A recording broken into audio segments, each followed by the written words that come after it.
And we live. Welcome everyone to the Pre-Pod. Reacts. Pre-Pod Reacts. Thank you for the assist, bro. Yeah, man. So I kind of just we just watched episodes 5 and 6 of The Last Dance, so we just wanted to chop it up about it. Right. Yeah, we're trying to keep some continuity with the last reacts, and it's getting more and more emotional, bro. Yeah, these 2 episodes are now it's starting to get into like the meat and potatoes, much more drama, kind of seeing a little bit more about just overall Jordan's psyche and mentality is going into more of that, which is kind of cool. Yeah, dude. His when you talk about mentality, I never got to follow especially the behind the scenes stuff is so telling, right? The way he Hmm. interacts with reporters, the way he interacts with teammates. Since I wasn't, I wasn't, I was too young at the time to really notice or pay attention to those things, and especially the access, because these camera crew was like 24/7 following him around. Just seeing how alpha he was at all times, and you know, the episode dealt with or it touched a lot on Kobe's first interactions with Mike at the All Star game. R.I.P. Kobe, R.I.P. Gigi. Her birthday just passed. Um, Hmm. when you talk about that comparison, um, it gave us such more insight into like how different Jordan was. First of all, because For sure. I feel like I feel like Kobe turned it off, and Jordan never turned it off. Yeah. Um, like I think the sportsman competitiveness. Like I've seen clips of Kobe throwing football around, playing ping pong, just like other random things. And then what you see Jordan when it comes to like was it flipping quarters or Yeah. whatever that game was. Like he was not gonna walk away until he won something. Right. And he put Um, money on everything. and the gambling aspect of it too, like And I that's thought that was kind of the thing the most impressive thing to me is just how like he never got unfocused. You know what I mean? Like I think that's one of the biggest things that causes him to be at the level that he's able to do. Like no matter what was going on in his personal life, no matter what was going on with the media or anything like that, he would just come out and ball. And his ability to just like say, yo, I'm gonna bust this dude, I'm gonna bust this dude up, and then mhm, go out and do it. I think that's incredible because how many times in life are we like, I'm gonna go out here and do something, and then it doesn't go that way. You know what I mean? You right, try to hype yourself up, but when he hypes himself up, he flips a switch, and it's like on another level. right. And it got to a point where he was looking for things that sometimes weren't even there. Like, was it Clyde Drexler? Somebody just mentioned that they have like Clyde is like in the same breath in some Yeah, newspaper report, and he took it out on Clyde or took it on the yeah, Blazers, right? Um, and yeah, that level of like, if you can call it focus, you can call it, there's some like pathological term for it too. He's like obsessive. I mean, it's like it I might don't be know what the term OCD, is. but it also might just be like, um, yeah, it's like he's an absolute 0.01% of the population. Like, For uh, sure. and some other telling things for me, seeing him in the All Star game locker room, like I really look at those locker room scenes. I pay close attention, even like in present day. Like that locker room is where things are said that normally wouldn't be said, especially with no media around. But the way all the other All Stars on the Eastern Conference, when Jordan was talking about Kobe calling, was it that little Laker boy? Yeah, Um, and first of all, the amount of props that Jordan was giving, like it was all yeah, kind of tongue in cheek, like, oh, you gotta that guy just want to shoot, you're not gonna get the ball back. You got to rebound if you want the ball. Like it was all kind of making fun of that Kobe's game, but at the same time, like acknowledging that it's good, and yeah. he Show him has a respect, like that respect. he could Yeah, be, like we could even like the fact that he's even speaking on him is kind of like acceptance that like, yo, this guy is somebody we need to look out for. You know what I mean? right. They didn't talk about, at least in that segment, they didn't really talk about anybody else. They just were No, talking about Kobe. right. And there are tons of other young guys in the locker room. And think of like a LeBron James. Like I'm because I think LeBron is at a point in his career where it's very comparable to Jordan '98, right? Towards the end, but he's still Hmm. uh, prime skills and athleticism. imagine LeBron giving props to like a second, third year player right now in an all-star I locker think they room. are probably like But Zion. Will probably be that way. this Like was like free Ja flowing. Morant, Yeah, I was gonna think Ja might be called out soon because he's somebody. Luca, Luca's there, yeah, yeah. Trey. I think it is happening. But the thing that's most unique about it then was like Kobe. This was when there wasn't a lot of young. Like Kobe was like the first Right, guard to really come straight from high school, right? He was 19 years old, but right, I think the biggest thing is that out of everybody that was on that West team, because you think about it, there was a lot of superstars on that West team, but they're talking about a 19-year-old that right. wasn't even a starter on his own team at that point, right? He wasn't Yeah, he wasn't even starting for the Lakers because Del Del Harris, Harris had his man. whole like sabotage thing, but the fact that he was still on Jordan's radar Right. showed that he already saw that it factor in Kobe. Huge testament. Yeah, man. So that was awesome to see. Um, But and but I think the craziest thing, bro, is like, what was Converse and Adidas thinking, bro? oh, right, right. I mean, dude, what did they say? Like Converse was running the show because they had the weapons and all the players were pretty much signed. Right. So that was like the one that the NBA had partnered up with at that time. So Right. it's so interesting because we're kind of looking at it through the prism of today, Which and Nike we're is the we're obvious choice yeah, at like the there's no really other competition. Everything else is trying to mm-hmm. get to where Nike is, but back then Nike wasn't even. It was Tennis like shoe. They were a tennis Jordan. shoe. Yeah. Jordan even didn't want to be. His He mom's didn't pushed want to him. take the meeting, right? Yeah. So, Yeah. but the fact that Converse said we don't have space for you, the fact that Adidas was like, we don't have the ability to They were in take a on yeah. somebody like you. They felt like they didn't. They were the business wise, it didn't It make was a sense for them, mess. Yeah. and just the thought process of like, now we think of basketball players as probably the most marketable athlete of all the sports, you would Right. say, at least in the U.S. But back then, they didn't really look at It it was a that team way, right? sport. They So said it was five exactly, players. so Yeah.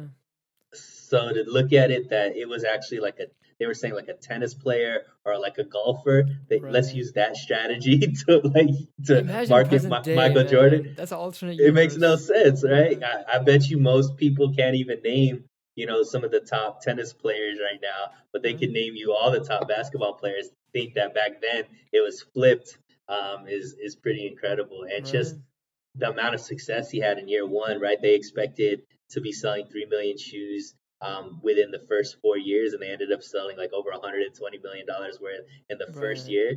Insane. Yeah, dude. And he only got paid like $250,000. Dude, my connection cut out at that clip. I didn't catch exactly how much that deal was. So 250, right? So initially, like So what they were that was saying actually is a gamble for Nike too. right because the normal shoe deal, I guess the players were getting paid like 100,000 up front, That's what I and heard. Yeah. I'm sure they get a percentage of like sales and stuff Maybe. like Yeah. that. But his base was 200,000, 250,000. But and they sold 120 million plus, so and Right. made Nike into the brand that they are right now. So Yeah, I mean, and also credit the design of the shoe.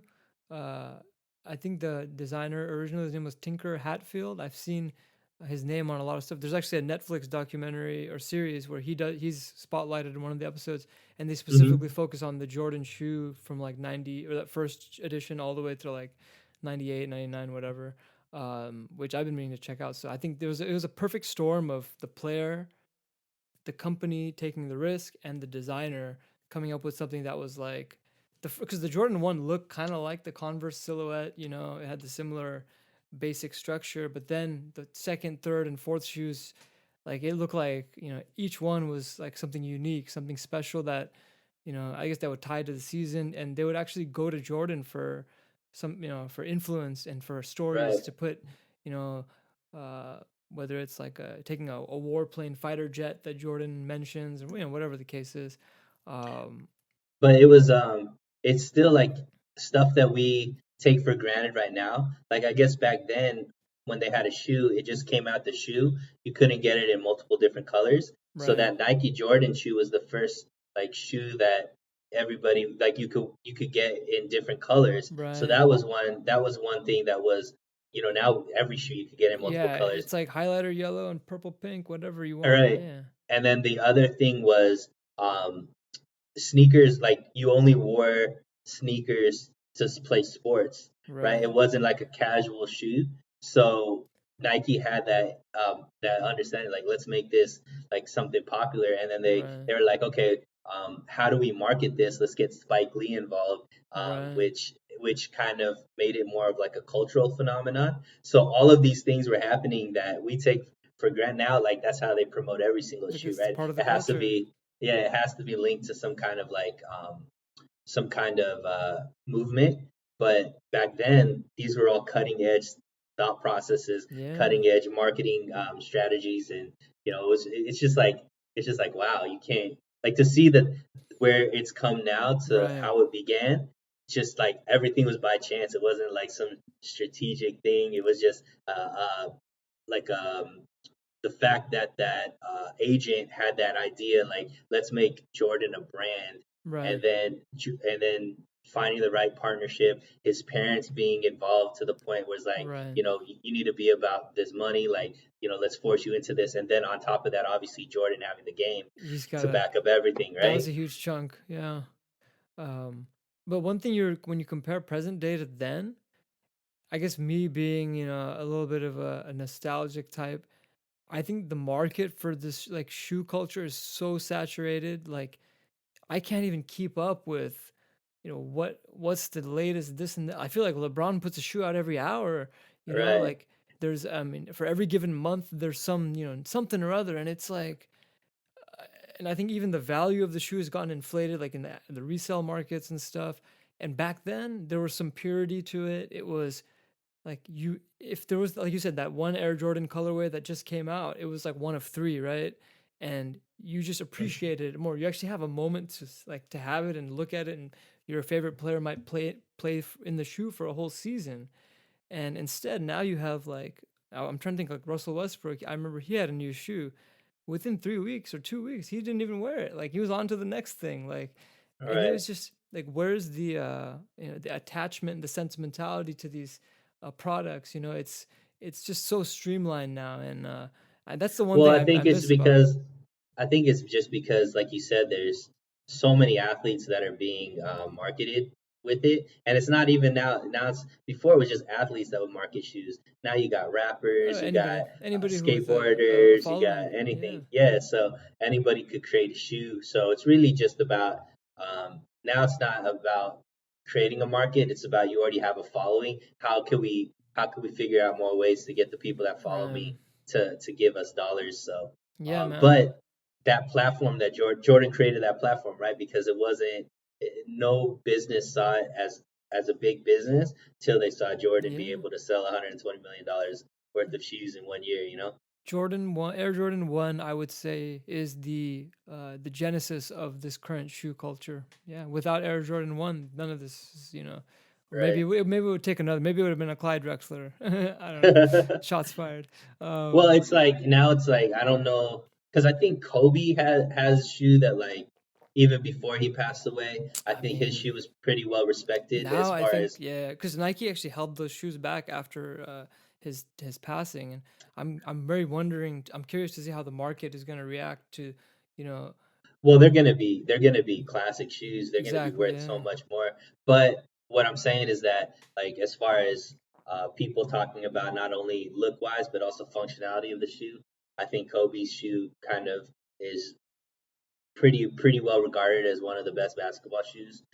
Because Kobe has his own ideas. You know what I mean? Like he's already an artistic type of guy, so I think right. his input actually makes a big difference. But when you think about just shoes overall, it's just kind of like it's just like you said, it's just a drop in the ocean. It's Yeah, just another shoe, right? You just either right. like the way it looks, or you're just buying it because you support that player Right. and you just want to be part of that crew or Yeah, whatever it is. flavor of the month.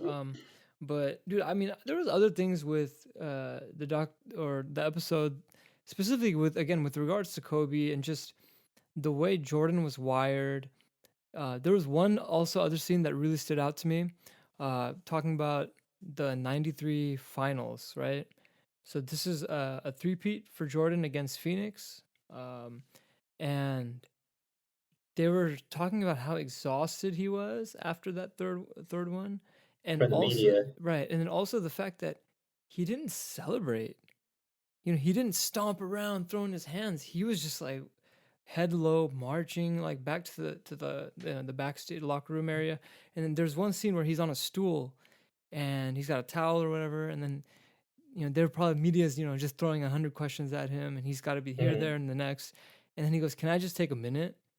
And the media people say, "Okay, cool." And he gets about 5 seconds, and then the very next thing, somebody throws a phone in his face and says, "Hey, it's your wife. Do you want to talk to her?"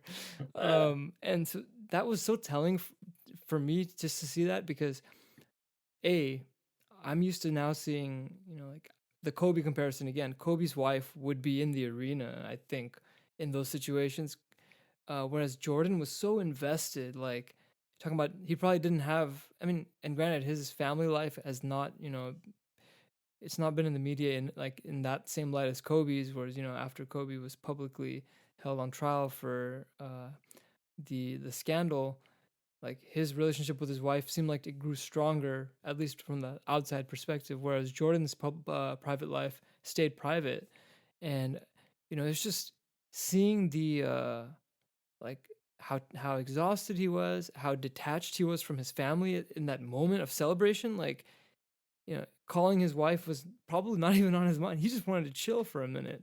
Right. And it was just like I looked at the reward and then the cost, and it was like this dude really put everything into the sport.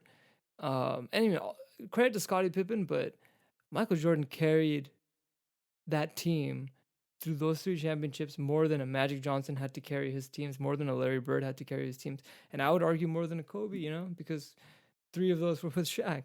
Like Jordan was Hmm. single-handedly responsible for every win, every loss, and damn near every play down the stretch.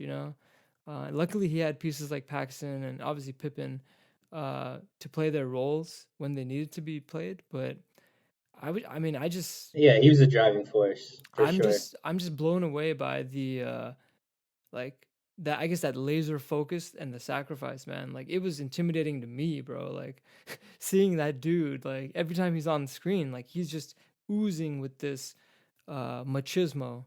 And Um we don't we take for granted like how like the scene that I like stood out. One of the scenes that really stood out is just like how much he just his life was just confined to being in a room, because anytime he stepped out into the public, he would get swarmed. Like Cameras, he can't, fans, the whole yeah, nine. he can't have uh just a normal day to himself. Like the only time he gets peace is if he's just in his house or in the hotel room and just like chilling. And just think about it, like you can't have normal conversations. You can't, you're always just like hiding from the public to be able to do Right. that. And then on top of that, be able to perform. And it shows, like, it makes sense why he, kind of when he has free time, he goes out and he does it big. He Right. gambles, he like does it because like he doesn't get those opportunities to really just be living life like you and I get to live, or like somebody who is like, I'm sure other NBA players probably got it, but nobody got it the way that he got it. You know what I mean? Right. Yeah, man. That's you got to pay the cost to be the boss, man. Straight Sure. up. And I Um, think nowadays, and I'm sure athletes still get it, but I think like more and more you could see like an athlete go out in public without being like swarmed by as many people that were like swarming. Like I think LeBron could still go to a didn't restaurant and eat and all that kind of Yeah, the stuff. And pizza joint he did. He walked down the street delivering pizzas, and one guy yeah, didn't notice him. and it's just you see like all these athletes like be able to go to clubs and stuff like that, and it not be like crazy. But back then, like the Michael Jackson was I was gonna like say that, Jackson, Michael Jordan, Jordan was like and maybe that. Tyson. Yeah, you could see it like in India. It's like that with Oh right, athletes and stuff like Sachin Tendulkar and Sachin. Virat Kohli and all these guys. Like they can't. Life is just different for them because they can't just walk through the street without it being hundreds of thousands of people that Yeah, just man. swarm them. Yeah. Another big topic though, was the whole how Jordan wasn't much of an activist, and he got kind Dude, of thank you. he got kind of criticized for, Not backing the maybe not speaking Democratic up, It was a North or just Carolina not like, candidate. or just not like speaking out politically or taking a stance necessarily for anything. So what did you feel about like that? I mean, that a part of his legacy I've always been aware of, but I've never actually seen the clips, and I didn't know the backstory of it was a matter of supporting a candidate. Um, I mean, in that moment in time, considering the, uh, I guess was it mayor or it might have been some I sort of think it was a Senate. senate position, right? Hmm. The person who held the seat was had a history or some controversial history with related to Yeah, pretty much racism, like, yeah, pretty blatantly, I would say. and that's an opportunity to it's like low hanging fruit. Like you can pretty safely align yourself with the opposition or the the new uh, uh, person who's running, and in that case, I personally think he should have done it, but that just goes to show you that he was about his business. He's about his dollars, and he specifically said there's a clip where he says, "I'm not here to be a role model, too." Right? Like, Yeah. and that was before the Charles Barkley commercials, and that's something about Jordan that it's kind of a yin and a yang of his image. What's the Gatorade lyric? If I could be like Mike, that But I think the statement of the role model thing came after. He said, if I had to do it over again, I wouldn't want to be a role model. So he right. was basically saying, like, in retrospect, like, because of the type of expectations and pressure that's put on for him to like do the right thing at all times, he was like, I wouldn't want that knowing what I know now, type of thing. But Sure. I mean, I kind of take it on a different level because I kind of feel, I thought it was refreshing actually, because I think even Jordan now isn't very political. I don't think it's a realm that he really is, he really pays attention to. And, it's easy to just be like, okay, well, all these people are saying we should, this is the right guy and all this kind of stuff. And he was basically stating the truth. He's like, look, I I would know argue nothing it's not about this. easy. It's financially it's difficult. That's why he didn't do it. It's a financial hit. No, I'm saying easy to just be like, people are saying to do this, and this is the way you should be thinking. This is what you should To do. people who don't have huge financial, stake. If you and I come up and, go on a platform and say we're against something, we're not necessarily going to take a direct hit, but that dude knew he had a lot at stake. That's I think that was the root of why he didn't want to be political is he didn't Well, want to put his business, at in the the end of middle the of day, any. but he also took a big hit culturally, right? Because as far as I mean, people saying, as far as like, I mean, obviously he's been able to bounce through it, if you win, all of that is washed away. but in A the lot of it. moment, but what I'm saying is he stayed true to be like, I'm not political. So me just like, I don't, he donated to the camp because I guess his mother was a big follower of this senator, but or the person running for senate. But if he doesn't understand it, or if he's not like, if he's not invested in it, or if he's not paying attention to it because he's just focused on his craft and playing basketball and all this kind of stuff, he doesn't want to be an activist. He doesn't want to get into the political realm. I think, I'd rather have that than some of these fake woke, uh, actors and actresses and athletes that go out and follow people, and you see all the hypocrisy and all this kind of I stuff mean, when I it think comes to. a great measuring stick is a LeBron James for the other end of the spectrum. Do you think LeBron James has acted? Because obviously he's not Michael Jordan, but he's constantly compared to in the current generation. But he's quite the opposite. He's extremely vocal. He's very much in support of anything to do with Black Lives Matter. It seems he's been very vocal against the president. Do you think that he's uh, been irresponsible with the way he's? No, I mean, I think he actually pays attention to it. Like, it's something that he's passionate about, right? It's something that he follows. It's something that he, researches, and he's invested in that. So it's something that he wants to do. He's like, it's not just him doing it because it's something to do, right? It's him, like, he's just doing it because he's actually involved in that stuff. But also he took a big L, like, right? He went out when in the last election. in his state, Ohio, and was stumping for Hillary Clinton and all that kind of stuff, and she ended up losing that state. So I mean, I'm not obviously sure if for he him. takes a huge L for that. I mean, I think with LeBron though, it's a matter of, because it's the same thing with Jordan. Everyone looks at who's at the top of the hill, right? Mhm. Who has the most wins, who has the biggest following, and that's why people criticize Jordan, is because the he has the loudest voice in the room if he wants it, but he chose not to give that symbolic support, per se. And when LeBron does speak out or wear a T-shirt or tweet something, it and unfortunately that's the thing, is especially with black leaders, that's there's usually a void. There's been a void since, I would say, Martin Luther King and Malcolm X. There hasn't been uh, somebody to look up to, who just always has the right thing to say, right? And we talked about this on a previous episode, where I think on our first episode, right, where putting all of that on the shoulders of an athlete, it's obviously unfair. I mean, it's a Mhm. lose. It's You're gonna lose at some point, because very few people are gonna be able to make everyone happy and always make the morally right choice. But I think it's just a matter of the opportunity, right? And then the cost of that opportunity, the lost opportunity, because like there is an element of inspiration to somebody who's growing up, to see uh, a leader who's willing to put themselves on the line.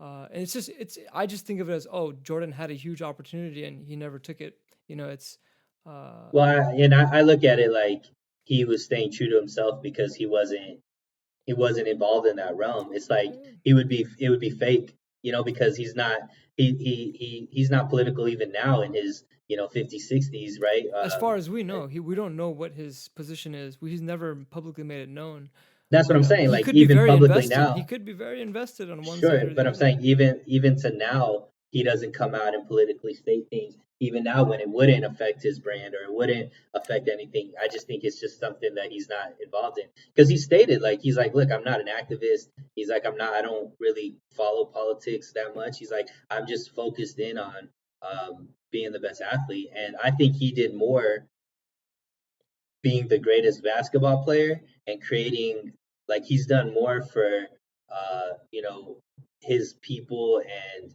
as far as the types of changes he's been able to make doing it his way versus having, like, going out there on and being something that he obviously wasn't comfortable doing, which is why he didn't do it, so I gave props to him from staying true to himself, because I think a lot of people kind of, because it would have been fake for him, obviously, because otherwise he would have done it. He felt like, I don't know this guy. It's I'm not going hard to to speak say. about. It's hard to say if he was Well, being authentic or not. I think for him it was a matter of dollars. Dollars don't make sense if you're going to take a financial hit.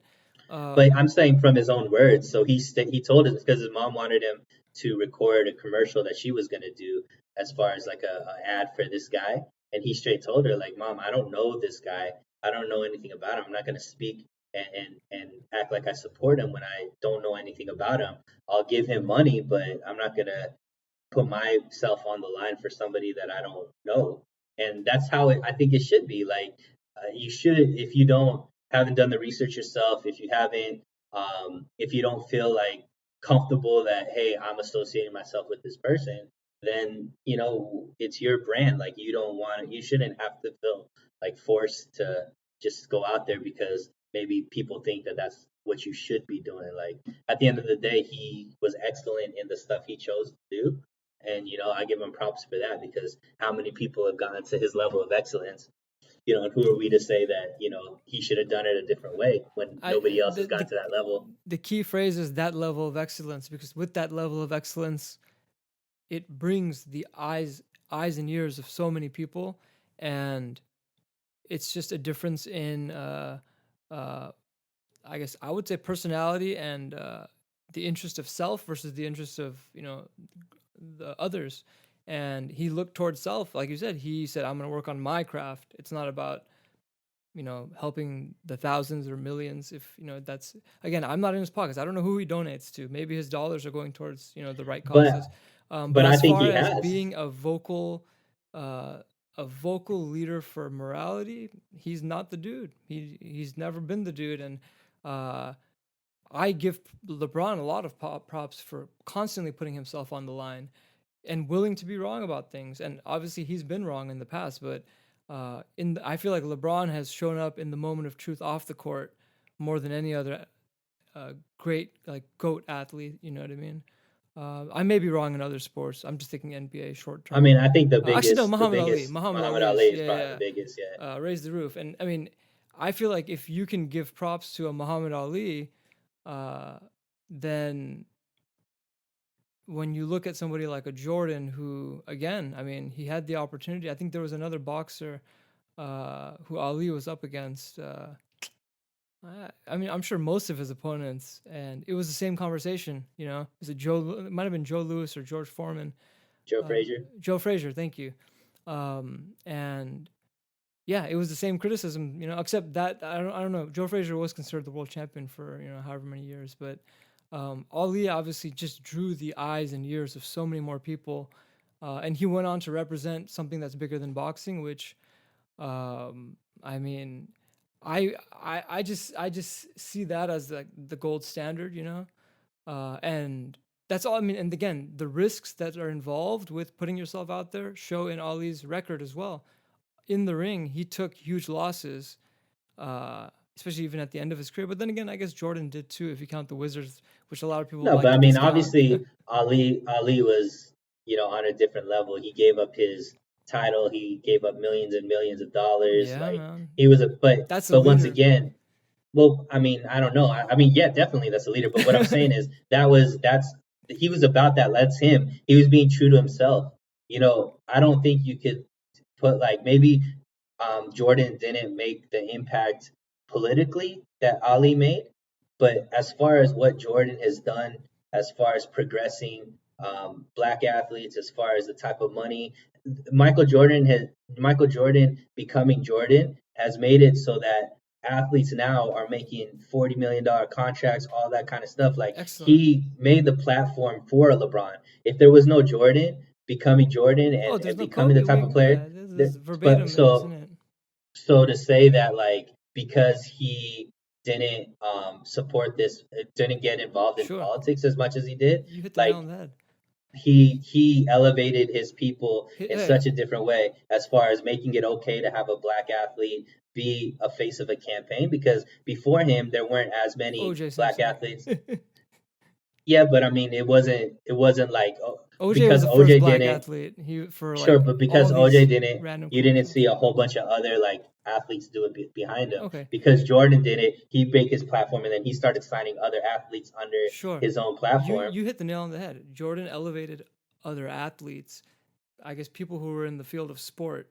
Jordan was representing the gold standard for them, specifically basketball. When you get a Muhammad Ali or a LeBron James crossing over into political spectrum, into just whether it's civil rights, whatever it is, activism you want to call it, they're no longer just in the sports category. They're Sure. affecting and influencing and potentially inspiring so many more people. The scope. So that's why Jordan's legacy, I'm going to call it potential. His full potential was cut short because he chose to stay true to his inner interests and whatever he felt like he was qualified to represent. The ones who are willing to step outside and take that risk, I would argue if they do it right, the reward is a lot greater in that you're acting as a symbol for inspiration and whether it's actual political change or putting an actual school down. Jordan may have schools. We don't know. We don't know what's in his pockets, who he No, supported. but But I don't. it's just the But scope what? becomes so much bigger. But I think it's also about what some like you use the like what you feel like you're able to do. Like LeBron James Jordan didn't feel is qualified. Yeah, I agree. feel qualified, right? So I don't think you could put a knock on it because if he would have Again, I done think it's that, potential. It's just potential. yeah, but what I'm saying is like he maximized. I think he maximized his potential in the fact that not only is that he became a black owner of a basketball team, which we've had a podcast before Hey about all that man, kind of stuff. hey, it's his Um, money. It's his money. no, but also broke in barriers as far as ownership of a team and all that kind Sports of wise, stuff. Jordan So gets the gold standard for sure. But outside of sports, I don't give him that.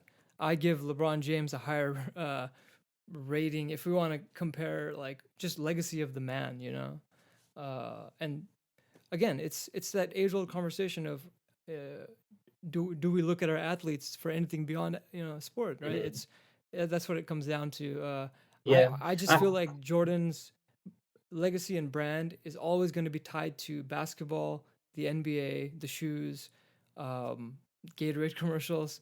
When I think of LeBron James, I think of him taking shots at the president, speaking up for Steph Curry. Like these are heroic things, and I mean, when it comes down to it, like this documentary is, you know, it's a very like uh, alpha Jordan, him type of feel, right?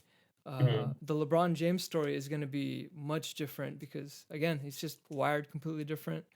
for Uh, sure. but And also like I remember seeing when we go back, like Tupac obviously is a huge influence to a lot of rappers these days, and then one of Tupac's statements was like, maybe I'm not gonna change the world, but I'm gonna right, spark spark the the brain or that I'm gonna does. influence the person that actually does change the world. Absolutely. So I think Jordan, with all the energy he put in to build a platform and make it so that an athlete could become as powerful as Jordan gave power to athletes as far as that. Because before then, athletes weren't given that much power. He kind of built that because of he was bigger than the NBA. He was Dude, bigger I than give all that kind Jordan of stuff. credit for everything to do with marketing of the league, But giving what I'm saying is opportunities to that other NBA players. he made it so 100%. that a LeBron James had the platform built in the Don't sense you think that he was LeBron the greatest knows that player. Jordan never spoke politically?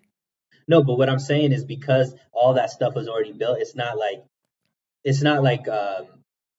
it's not breaking any glass ceilings that LeBron James became a millionaire straight out of high school when he just signed his first contract, because Jordan already broke all those boundaries as far as how you can make money and all that kind of stuff. That it gave LeBron now, like, because think about it, when Jordan was growing up at whatever age, like 14, 15, 16, he wasn't thinking I'm going to become this huge making $100 million and all this kind of stuff, and be able to like what I'm gonna do with that money and all that kind of stuff, because it was never there was nobody ever to It's do that, progression. right? It's a natural progression of the So sport. then when you look at LeBron, 14, 15, 16, already knowing he's going to make the NBA, he's the best basketball player and all that kind of stuff. He already knew the money was going to be there, right? Because he already knew just off of basketball, he was going to make millions and millions of dollars. So now he could think, what am I going to do with this money, right? It's the next level of it. I mean, Jordan made it so it's that he could inflation. get It's a everybody. lot of factors. I don't think Jordan getting a huge contract is any. It's definitely a breakthrough for the time, but the way the league was being marketed, of course, it required a star athlete to create demand for the Mhm. sport and for for him particularly. But the nature of professional sports has always been growing exponentially for salary. There's baseball players who are getting like extraordinary contracts, um, and But it's that all happened because of Jordan. Jordan elevated for all sports because now they saw what an athlete could do as far as branding. I That would love to money see and the top played MLB players compared to NBA players over the last 30 years, just to confirm. sure, Um, but I mean, again, Jordan set the standard for how to maximize your potential on the court and in your bank account. I can't give Jordan credit for the way LeBron James chooses to speak. That's in LeBron James's heart. Don't take that away from him. Like I'm not, but I'm he saying he grew up in such a fashion to where he felt like I should speak up when I have the platform. He said it on several occasions, and to think that he learned that or not learned that, to think that he only has that opportunity because of what Jordan did before him, that's a huge stretch, man. That just comes down to LeBron's heart. He felt like, because I would even argue Kobe was never that politically inclined, though he has spoken up, especially towards the end of his career. He's spoken up. He's criticized Trump. He's said what he felt is comfortable saying. But LeBron has done has taken it to like the full extent, and we for can argue sure. that LeBron could run for president, and he'd get a lot of votes. Yeah, um, but what I'm saying is that if you look at even that time period, what athletes would you look at that were really being that politically charged, right? You I can't mean, really think of, Ali is the one I always go to. but I'm He's saying the basketball players. Think not Will about up until Bill that. Russell and Kareem Abdul-Jabbar. They were there in that famous photograph with Ali, signing the document with James Brown, Jim Brown maybe, yeah, Jim Brown, the football player. The football player.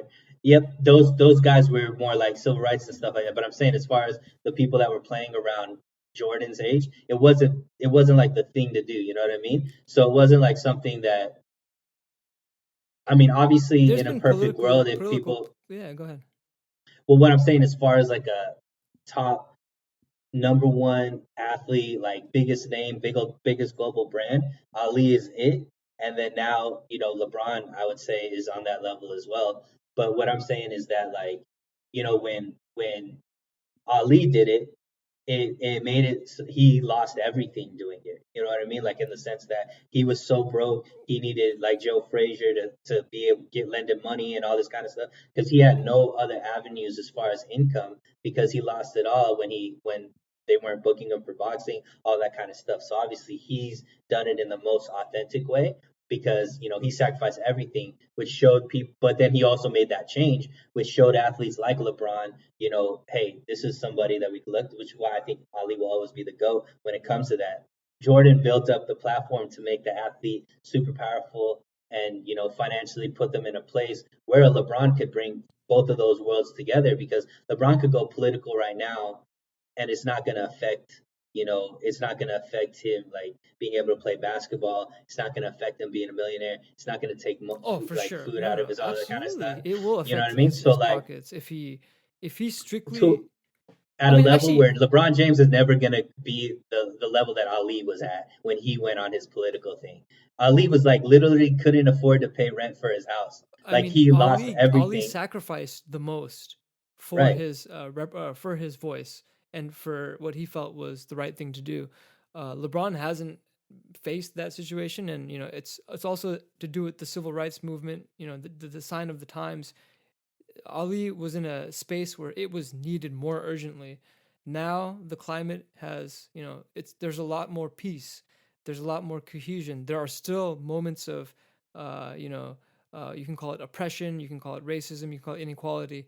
But Ali's was more urgent, right? The need was there. Like we were not alive in the country at the time, but the country needed hope and it needed somebody to look up to for the right things. So no, I mean, not to get long-winded on this, and let's bring it back to Jordan. I 100% give Jordan a credit. Without Jordan flying, Kobe could not have reached his heights. LeBron definitely could not have reached his heights. It's all a beautiful progression of the sport and then the business of the sport. Again, Jordan is the blueprint, and we have yet to see anybody duplicate him. But I will strictly put it as an athlete and as a sports, a successful sports. Is he a billionaire? Maybe he might be a billionaire. Yeah, I don't know. Maybe not. Maybe he is. I don't Yeah, know. and there is an Close absolute there. social value in what he represents as a successful black man. He used sport to get to a certain level, but at the end of the day, the money that he's generated, and again, we don't know where he supports and how much he donates and this and that and the third. But he is definitely a symbol of success. He represents the American dream by all regards. I And don't he's doubt given it. a platform for others to be able to become very wealthy and Yeah, get into business and all I that kind of stuff. absolutely give him that much. But as far as the inspiration to speak up against, what one feels is politically wrong, he clearly showed the exact opposite. He went inwards, whereas LeBron, and whoever else, I think Mahmoud Abdul Rauf, he was the first. He was the Kaepernick before the Kaepernick. He was the Hmm. NBA player, Chris Jackson formerly. He was not taking knees. He was just sitting down during the national anthem And like, yeah, he would and making a pray. prayer to protest the war that he was not in favor of at the time. But like there's gonna be occasional athletes who are gonna put everything on the line. It's a combination of being at the top, winning championships, and then having the situation come up in the real world or the political sphere of, hey, there's an opportunity to potentially say something or show support.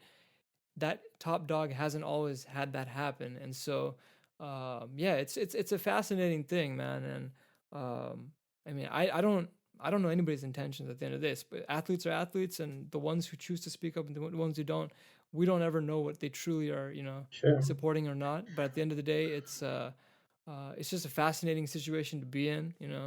I don't, and you can like that also ties back into the weight that Jordan carried. Like he he said he regretted it and he would not go down that path. And I would argue that he still doesn't seem content or at peace every time I've seen him in the public space. The way that a Kobe did, the Kobe kind of Right. settled into the post basketball life with owning it. And every time I see Hmm. Jordan, he seems like he still has a chip on his shoulder. The Yeah, that Hall of Fame competitive speech, nature, yeah, and that that's competitive it's nature, he doesn't know how to exhausting. turn it off. Yeah, Yeah, man, for and sure. it's the story is only gonna get more and more fiery. I think when his dad, I'm really not excited for it, but really anxious to see the next episode. I think will deal with when his dad is murdered, right? Um, Yeah, I mean, because they just, well, at least the flashbacks, because they do flashbacks too, of yeah, the three-peat. So they just won the three-peat. So then after that is when he retired. His dad passed away, and then he ended up playing baseball for right. a year and a half. So And he I'm comes sure back they'll winning go four into or that. five. Hmm. That's I think my favorite part of Jordan's story is walking away and then coming back as number 45. And by the way, Shaq does have a playoff win on him, or Shaq and the Magic. Right. So I mean, In that half year that he played. yeah, I mean, they if the Spurs get a title for the lockout year in '99, then Shaq gets a W against Jordan in his prime. I don't care. For sure. No, it's true.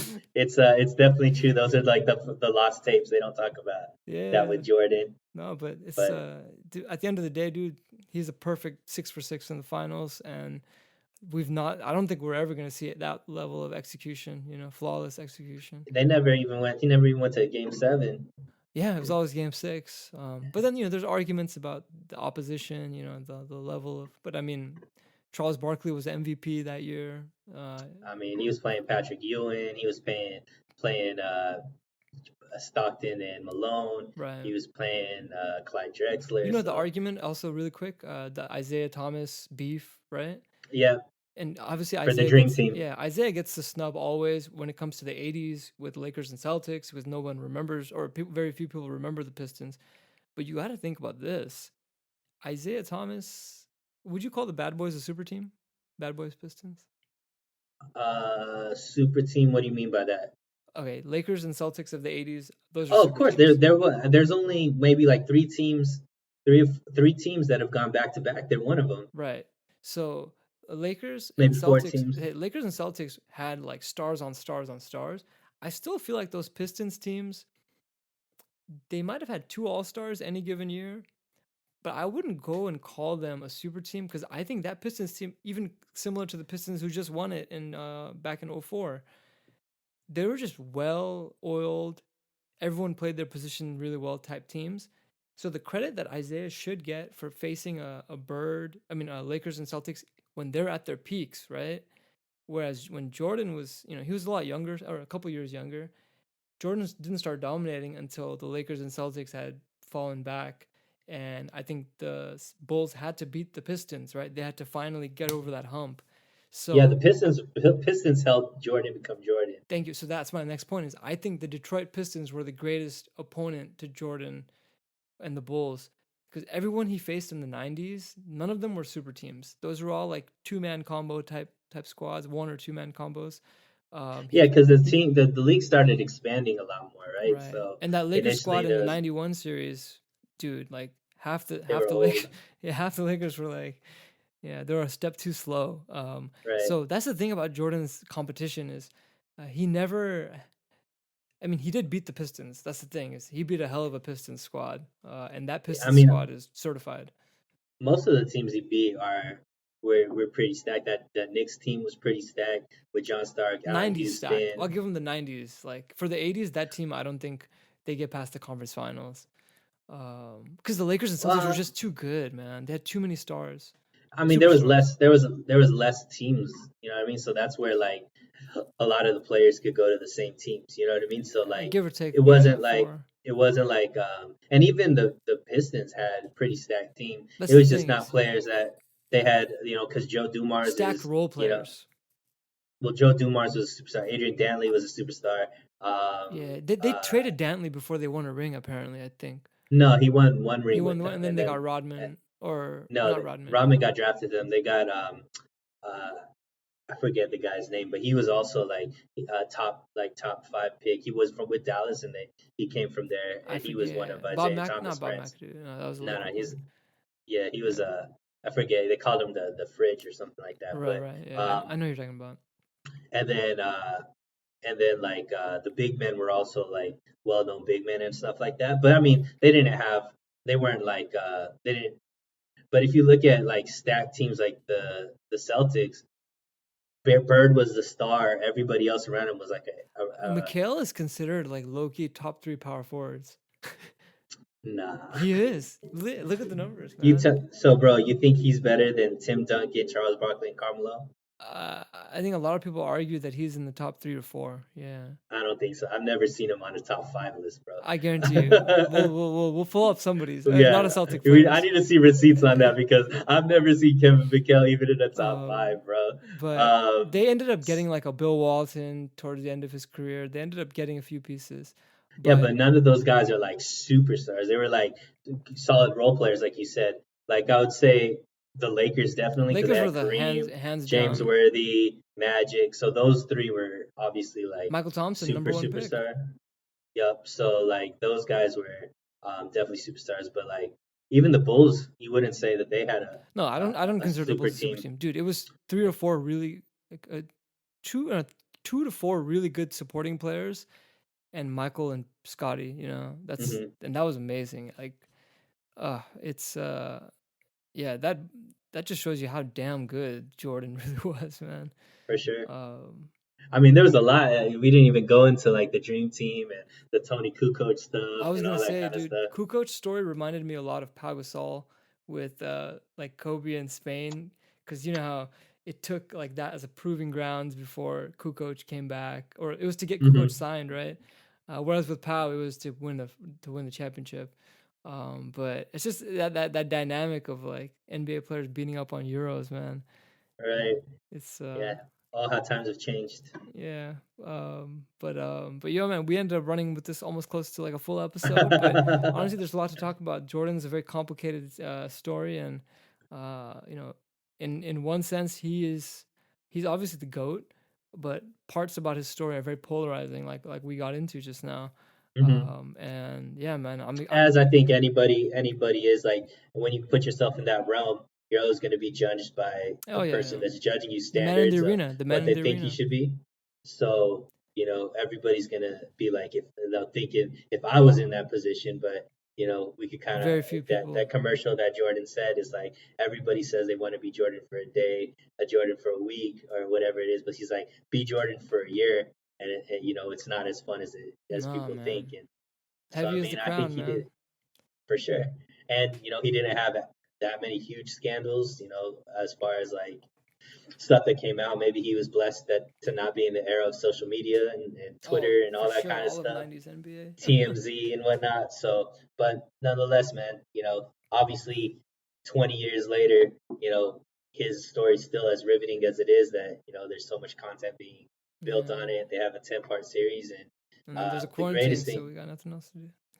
and I think one of the biggest news, I think Shaq came out saying that there's definitely going to be a Kobe Oh, documentary in his last year. So that's pretty cool to see dude, that, no, you know. that's gonna be our version of, because obviously Jordan was not my guy growing up. Kobe is my Hmm. guy. Kobe is always gonna be the guy. So, um, that one will be something I'm locked in for.